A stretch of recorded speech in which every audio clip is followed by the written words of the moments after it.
Welcome to the Preliminary Cost Estimating Tool training series. In this video, we'll be covering the large culvert section.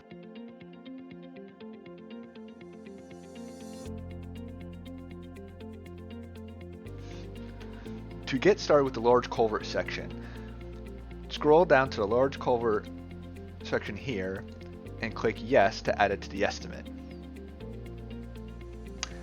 So here you'll find some preliminary inputs to get you started on incorporating a large culvert into the estimate. First, we have the length. This is generally just the length between the end sections or wing walls for the large culvert, incorporating any kind of skew, pitch, what have you. This is purely just a straight length of the culvert itself. Next, we have roadway height above the stream bed. So this is basically incorporating elevation with a generic height above stream bed. So assuming the stream bed would be 0, if your roadway was, say, generally 10 feet or so, or 5-10 feet, whatever, above the stream bed, you would enter that directly here. If you had an elevation of, say 100 feet for your stream bed and an elevation of 105 feet for your roadway, you'd still enter 5 feet. So it's that difference that we're trying to capture in this cell. Second is the existing shape. So the existing shape is going to be based on the existing culvert there. The one thing to keep in mind is this whole section is assuming that we're replacing a culvert. We don't have any kind of rehab. It's not a new culvert that we're trying to install. This is purely just replacement. The reason for this is because this tool does not have the ability to generate hydraulic calculations and size this like the drainage section did. There's no HEC-RAS going on here. This is purely using existing conditions and existing culvert dimensions to propose a say a 1.2 increase in size. So really all this is really generating from an existing section. So that's where we're going to get here. We're going to have an existing shape. You can define it as a rectangular or circular, and the neat thing about this is, depending on the shape you pick, it's going to determine the terminology used in the next two cells. For instance, I've picked rectangular. So you'll see that these next two cells have automatically populated with the span and height. Whereas if I had picked circular, you'll see that this cell here has changed to existing diameter, and this cell will be therefore negated. So we're going to quickly come in, and I'll put in some dummy values for an example. So let's say this length is 200 feet, going under the highway or something. And we'll say that the roadway height above the stream bed is 10 feet. We'll come down here, and for simplicity, we'll be looking at an existing shape as a rectangular. And then the existing span and height we'll say is 5 feet by 3 feet height. All right. So what it does in the next step is it calculates an average cover based on the elevation and height of the culvert. Then also takes and calculates a new proposed span and new proposed height. Now this is basically just putting a 1.2 times factor on it, and it maintains the required 1:4 height to span ratio typically used in designing culverts.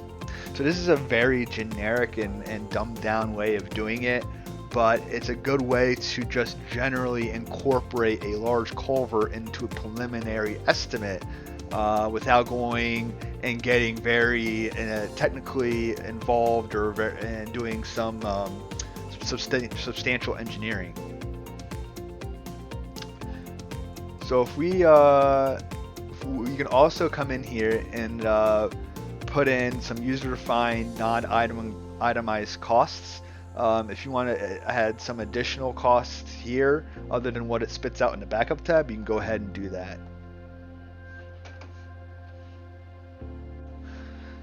So these values for existing shapes and the existing span and height, they can be found in the CAMC DOT Maps app as a GIS data.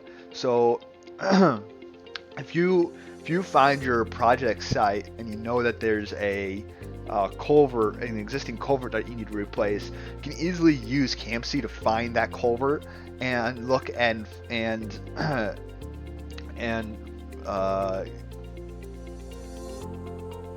establish the existing span and the existing height or diameter if it's a circular section. Furthermore, this portion of the tool is really meant to be used in conjunction with Google Earth to get lengths and elevations. So I suggest that you utilize Google Earth if you're not sure on roadway heights above stream beds or anything like that. I find that that can be useful in generating some very preliminary dimensions.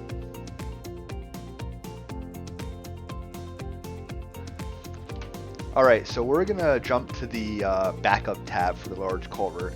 So I'm just going to click on the worksheet here. So this is the backup tab for a large culvert, and you'll see that some of these values have already been generated from what we had entered in the data entry tab. For instance, we have a culvert length here of 200 feet. We have the height above stream bed at 10 feet, and average depth of 5.33 feet. We have a culvert size here in feet and inches of the proposed size, with a generated culvert item that size applies to. Now this culvert item is based on both if there's more than 24 inches of cover and the size of the culvert. So you can see here the third and fourth digit signifies the span, while the fifth and sixth digit represent the height, 0604. One user input that's provided here is embedment. That's if your culvert requires an embedment or there's some kind of environmental concern that requires embedment. This is where you would go ahead and enter that. That's in feet, and we'll basically drive the culvert down that amount. So you can see how I put 2 feet of embedment.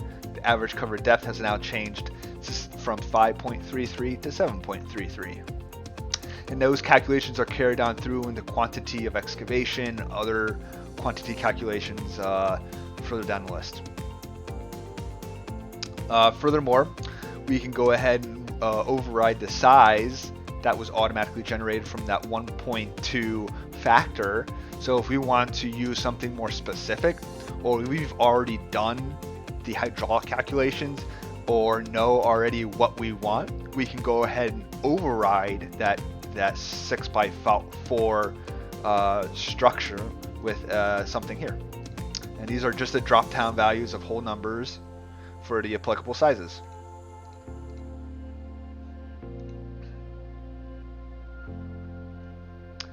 All right, moving on.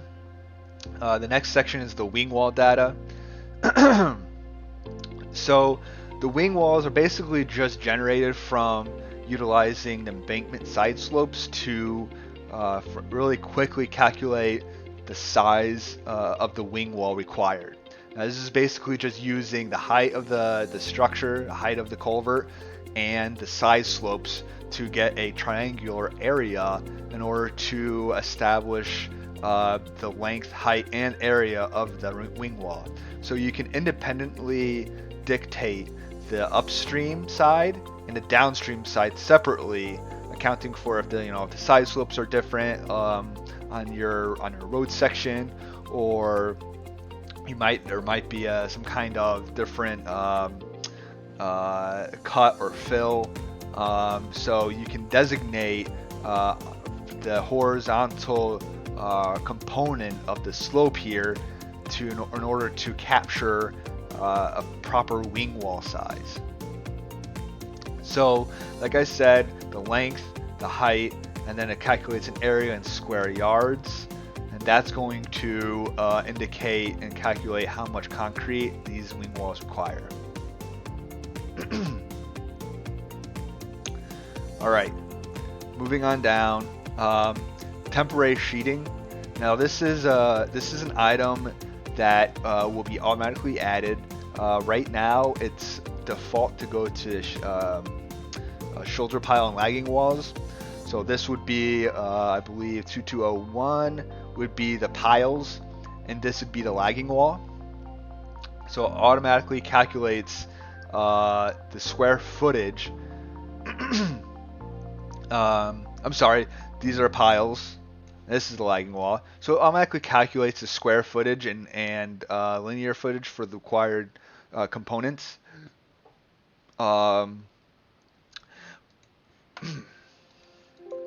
Oops.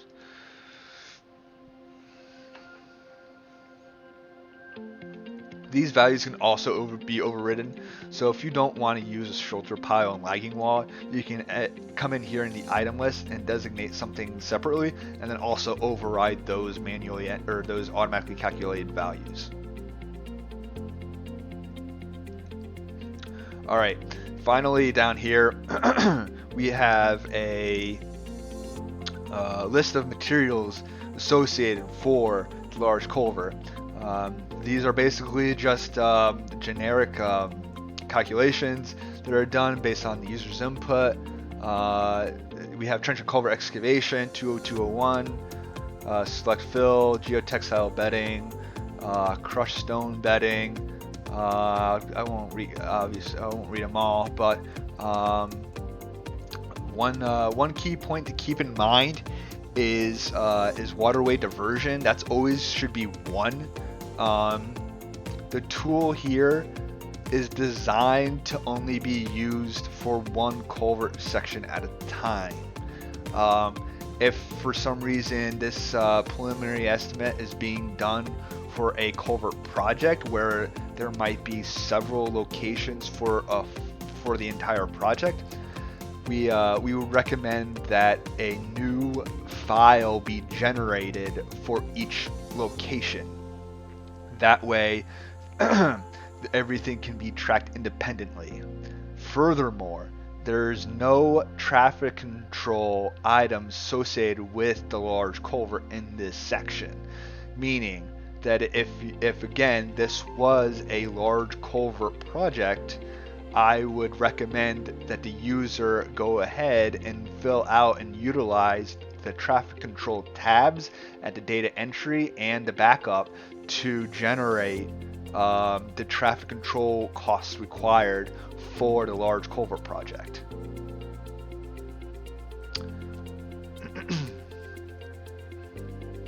So scrolling down here, just like every other section, there is a user-defined items and quantities. Again, the user can manually enter in item numbers, quantities, units, and notes that they want to include. This would be useful if there was, again, another item that the region typically used, if there was some special environmental items that need to be included, whatever you need to see fit. This is where you could put those in. Alright, and then lastly we got a self-generated item list with unit prices, again in the format of a engineer's estimate. The regional price is automatically, or unit prices are automatically inputted here, so you can easily see the extended amount of each item automatically generated from the sheet above. All right, thank you very much. That is it for the large culvert section. Again, if you have any comments, questions, concerns, please feel free to contact me. Thanks. And that concludes the large culvert section segment of the preliminary cost estimating tool training series. For additional preliminary cost estimating tool training, be sure to check out our other videos. Thanks for watching.